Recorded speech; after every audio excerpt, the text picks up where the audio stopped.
আমার বাবা প্রায় রাতে বাড়ি ফেরেন না। এই নিয়ে মায়ের তেমন মাথা ব্যথা নেই। উনি দিব্যি রাঁধেন বাড়েন, আমাদের খেতে দেন, কিন্তু নিজে না খেয়ে থাকেন। আমরা ঘুমাতে গেলে মা চুপি চুপি খাতেন। হয়তো ভাবেন আমরা ঘুমিয়ে গেছি, কিন্তু আমরা জেগে থাকি। আমরা 4 ভাই বোন, আমি, তিতলি, ভুবন আর তন্ময়। আমাদের 3 ভাই বোনের নামের আগে থ আছে, শুধু ভুবন বাদে। ভুবন আমাদের ভাই, তবে আমাদের ভাই না। বাবা একদিন একটা লাল সোয়েটারের সাথে ডিলা হাফ প্যান্ট পরা 2 বছরের এক বাচ্চাকে নিয়ে বাড়ি ফিরলেন। ওর নাক টিপে টপ টপ করে জল পড়ছিল।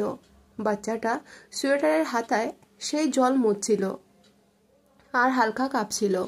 মা ওকে কুলে নিতেই চিৎকার করে উঠলেন, বাচ্চাটার তো গায়ে জ্বর। সেই থেকে ভুবন আমাদের সাথেই আছে। ভুবনের বয়স এখন 8। ভুবন এখন ক্লাস 2তে পড়ছে। আমি এবার ক্লাস 9-এ উঠেছি। ওই বয়সে অনেকের নাকের নিচে গুফের রেখা দেখা দেয়। আমার সেসবের বলাই ভালাই নেই। আমাকে অনায়াসে ক্লাস 6-7 বলে চালানো যায়, কিন্তু আমি জানি আমি বড় হয়ে যাচ্ছি। ব্যাপারটা খুব গোপন, কাউকে বলা যাবে না। মা এখনো আমাকে স্নান করাতে চান। এটা আমার কাছে খুব অস্বস্তিকর লাগে। ইচ্ছে করে মার হাত ছাড়িয়ে দিয়ে দৌড়ে পালাই।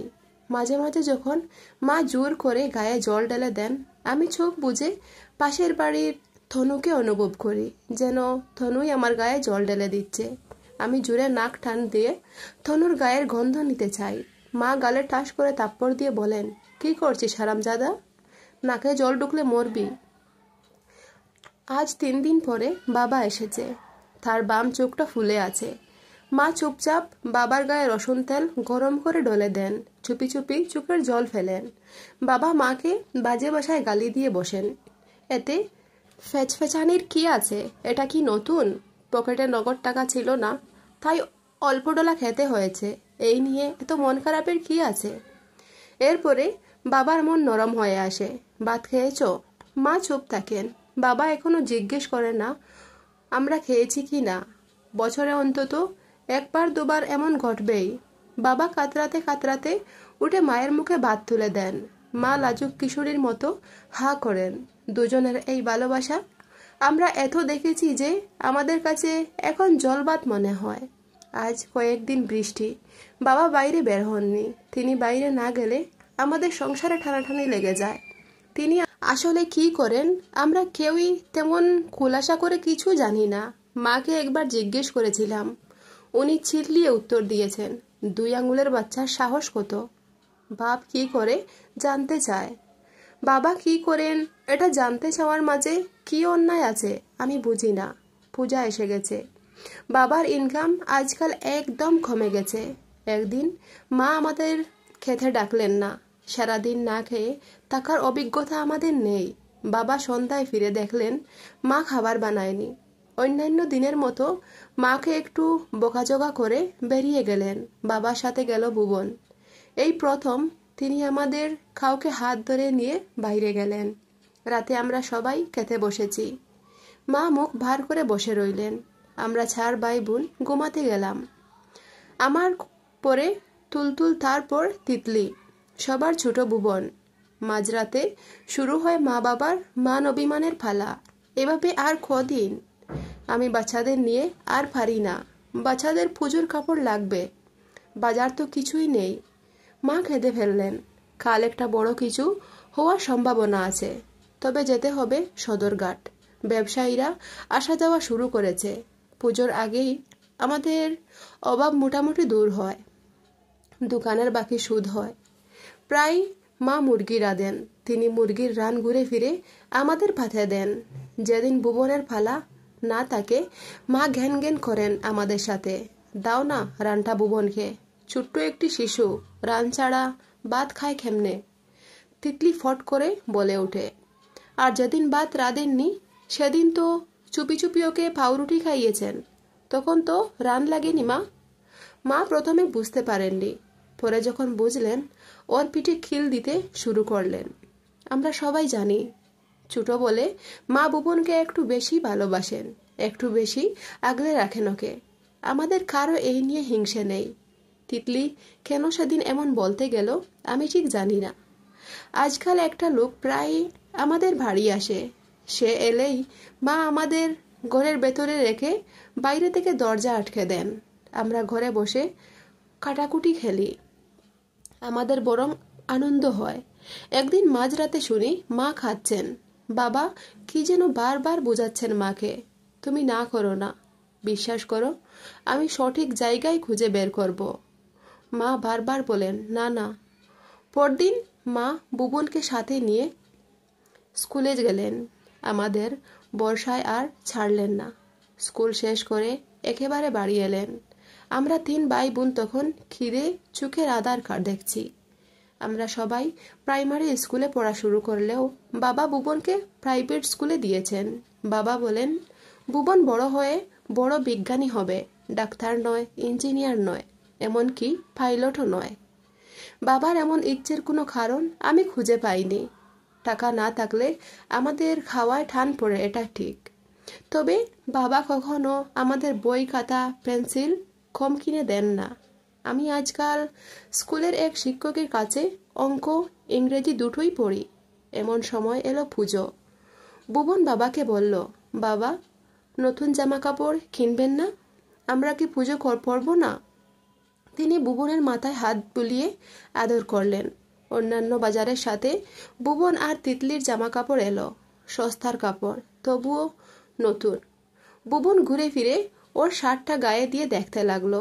ছোট ভাইকে হিংসে করতে নেই, তাই আমি উদাস হয়ে বই নিয়ে পড়তে বসলাম। মা মশলা বাটছেন। এমন সময় একটা লোক দৌড়ে মায়ের কাছে এলো। এক মুঠো 100 টাকার নোট মাকে দিয়ে বলল, বৌদি আমার খুব তাড়া আছে, আপনি পুজো পার করে দিন, দাদার আসতে দেরি হবে। মা চিৎকার করে উঠলেন, এতগুলো টাকা হাতে পেয়ে কেউ খাদে? আমি এই প্রথমবারই দেখলাম। সেদিন বুবন রাতে ভাত খেলো না। বাবা কখন আসবেন, তখন ভাত খাবে, এসব বলতে বলতে ঘুমিয়ে গেল। বাবা ফিরলেন 1 মাস পরে। বাবার পাঠানো সেই টাকা পুজোয় খরচ না করে মা তার বাবার পেছনে খরচ করেছেন বলে বাবা খুব রাগারাগি করলেন। বুবন এত শুকিয়ে গেছে বলেও রাগারাগি করলেন। দোকান থেকে ডিম কিনে এনে মাকে ডিম রান্না করতে বললেন বাবা, সবার জন্য আস্ত ডিম। বাবা আগেই হুকুম দিয়ে দিলেন।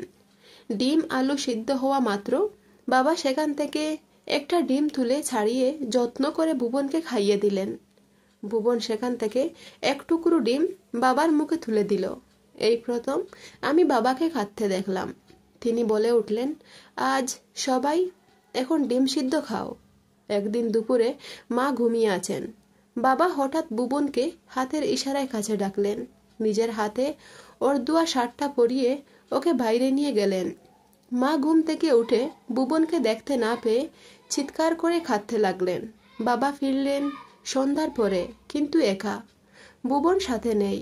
মা দৌড়ে গিয়ে বাবাকে এলোপাতাড়ি খিল ঘুষি মারতে মারতে জ্ঞান হারালেন। এমন কাণ্ড আমরা কখনো দেখিনি। বয়ে আমরা 3 ভাই বোন কাঁদতে লাগলাম। মার জ্ঞান ফিরল মাঝরাতে। আমরা সবাই মাকে ঘিরে বসে আছি। বাবা ঘরে নেই। মা বিছানা থেকে উঠে আবার জিজ্ঞেস করলেন, বুবন আসেনি? আমরা বললাম না, বুবন নেই। এটা আমাদের 3 ভাই বোনের মেনে নিতে অনেক কষ্ট হচ্ছিল। মাকে কি করে সান্ত্বনা দেব? আমরা কেউই ভালো বুঝি না। মায়ের প্রতিটা রাত কাটে বুবনের জন্য হাহাকার করে। মা আজকাল খাওয়া দাওয়া ছেড়ে দিয়েছেন। বাবা ভাতের লোকমা পাকিয়ে মুখে তুলে দিতে চাইলে উনি বটিদা এনে নিজের গলায় চেপে ধরেন। আমরা বয়ে চিৎকার করে কান্না শুরু করি ভাই বোনেরা। বাবা বাইরে বের হয়ে যান। বাবা আবারও ডুব দিয়েছেন। বাড়ি ফিরছেন না প্রায় 1 মাস হয়ে গেছে। একদিন রাতে আমাদের বাড়িতে পুলিশ এলো। আমাদের ঘরের সব জিনিসপত্র উল্টে পাল্টে দেখে চলে গেল। মাকে ডেকে কি জিজ্ঞেস করলো কে জানে। এর 2 দিন পরেই আমরা আমাদের এলাকা ছেড়ে অন্যত্র চলে গেলাম। মা এক রাতে মারা গেলেন। আমি তখন ম্যাট্রিক পরীক্ষা দিয়েছি। মায়ের খুব শোক ছিল। আমি কলেজে পড়ি। পাড়ার লোকজনের সাথে মাকে দাহ করে এলাম। আমার রেজাল্ট এবার বের হবার 2 দিন আগে বাবা ফিরলেন। তিনি এবারে একটা দোকান দিলেন, ছোট্ট স্টেশনারি দোকান। আমরা এখন জানি বাবা কী করেন। আমাদের দোকান বেশ ভালোই চলছিল। আমি কলেজ ছেড়ে বিশ্ববিদ্যালয় পাশ করলাম। তন্ময় কলেজ শেষ করে এখন এখানে ওখানে ব্যবসা করে বেড়ায়। তনিমাকে ধুমধাম করে বিয়ে দিল। আমার চাকরি বাকরি কিছু হয়নি, বাবার দোকানে বসছি আজকাল। এই সময়ে সদ্য গুফের রেখা ওঠা এক তরুণ আমার দোকানের সামনে এসে দাঁড়ালো, সাথে এক বয়স্ক ভদ্রলোক। সে বাবাকে খুঁজছে। আমি জিজ্ঞেস করলাম উনাকে, কিভাবে চেনেন? ছেলেটি একবারও দ্বিধা না করে উত্তর দিল, উনি আমার বাবা। মা মারা যাওয়ার পর আমার অবাক হওয়ার ক্ষমতা চলে গিয়েছিল। আমি ছেলেটির মুখের দিকে ভালো করে তাকিয়ে বুঝলাম ছেলেটা আর কেউ নয়, ভুবন। আমি ভুবনের হাত ধরলাম। ওর ঠোঁট কাঁপছে। আমি ভুবনকে বাবার কাছে নিয়ে গেলাম। পরদিন এয়ারপোর্ট দাঁড়িয়ে আছি। বাবা তর তর করে কাঁপছেন। ভুবনও বাবাকে জড়িয়ে ধরে কাঁদছে। বাবা, আপনি না চাইতেন আমি বিজ্ঞানী হই? আমি আপনার স্বপ্ন পূরণ করতে আমেরিকায় পড়তে যাচ্ছি।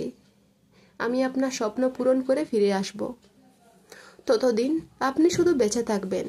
আমাকে কথা দিন। আমার বাবা কথা দিলেন তিনি বেঁচে থাকবেন। যিনি অভাবের তাড়নায় অন্যের পকেট কাটতেন, ধরা পড়ে মাঝে মাঝে গণপিটুনি বা পুলিশের মার খেতেন, বছরে অন্তত 1-2 বার কারাবাসও করতেন। একদিন তিনি একটি শিশু কুড়িয়ে পান। তারপর বহু কষ্টে সেই ছেলের ঠিকানা খুঁজে তার বাবা মায়ের কাছে ফিরিয়ে দেন। ভদ্রলোক এসে ভুবনের হাত ধরেন, বাবাকে বলেন, আশীর্বাদ করুন। আমার বাবা তার পবিত্র 2 হাত তুলে তার সন্তানদের জন্য আশীর্বাদ করলেন। ভুবনকে তার বাবার কাছে ফিরিয়ে দেওয়ার সুখটা মা সহ্য করতে পারেননি। সেজন্য একটু একটু করে অসুস্থ হয়ে মা মারা যান। মনের মধ্যে পাহাড় সমান কষ্ট। হালকাভাবে তোমাদের বোঝানোর চেষ্টা করলাম। গল্পটা এখানেই শেষ করলাম।